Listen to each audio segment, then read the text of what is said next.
Soyez des fils de lumière.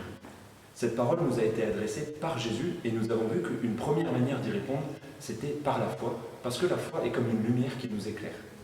Deuxième manière d'y répondre, maintenant, par l'espérance. Soyons des fils de lumière par l'espérance. Imaginez-vous capitaine d'un petit bateau.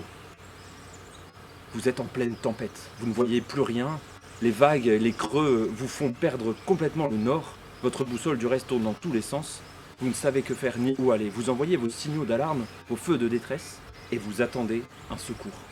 Et ce secours, vous l'apercevez au loin, cette lumière là-bas, un phare en pleine mer.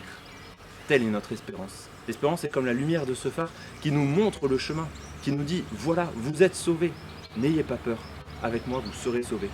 L'espérance nous fait donc porter notre regard vers le phare. C'est cette lumière qui nous attire, qui nous pousse à aller de l'avant et qui nous fait désirer le terme, le but, le phare, c'est-à-dire le royaume des cieux, la vie éternelle, comme notre propre bonheur, notre salut, en nous appuyant non pas sur nos propres forces, nous n'y arrivons pas, mais sur les promesses que Jésus nous a faites.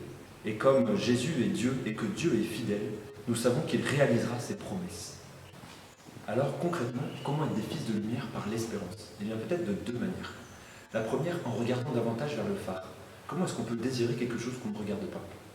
Et qui, mieux que Jésus, peut nous en parler? Il nous en parle dans l'Évangile quasiment à toutes les pages en nous parlant du royaume des cieux. Oui, nous pouvons désirer davantage le royaume des cieux. Alors souvent on se demande si c'est vraiment désirable.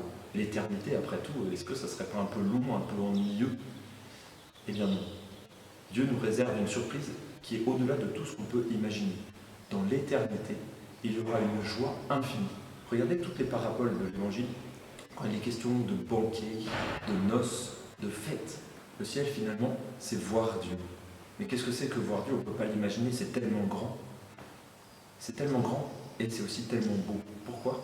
Parce que voir Dieu, c'est en fait pouvoir retrouver cette intimité profonde avec lui. Celle qui était au début au jardin du paradis terrestre, quand Dieu marchait à la brise du soir avec Adam et Ève, cette balade a été interrompue et maintenant Dieu veut la reprendre avec nous. C'est ça, la vie du ciel. Deuxièmement, en nous posant une question essentielle. Quel est notre phare? Quel est notre désir?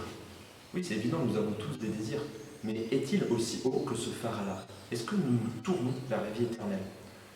Parfois, on met notre phare sur des choses qui sont erronées. Les plaisirs, l'argent, le bonheur humain, finalement, ça ne nous rassasie pas. Or, nous avons tous, au fond de notre cœur, un désir infini, qui peut être la preuve, finalement, que nous désirons au plus profond de nous-mêmes Dieu, et que lui seul pourra accomplir ce désir-là. Est-ce que nos désirs humains, qui ne sont pas forcément mauvais, sont bien orientés dans l'axe, dans la direction de ce phare? Alors, soyons des fils de lumière en mettant la casquette de capitaine et en apprenant à bien orienter notre regard vers le phare que le Seigneur nous montre, vers son phare, vers ses promesses, en écoutant ses commandements et en suivant ses conseils, car c'est lui qui nous guide et qui nous appelle à un bon port qui vaudra le coup d'avoir traversé toutes les tempêtes. Alors, faisons confiance au Seigneur, il nous tend les bras et il nous appelle à la lumière éternelle.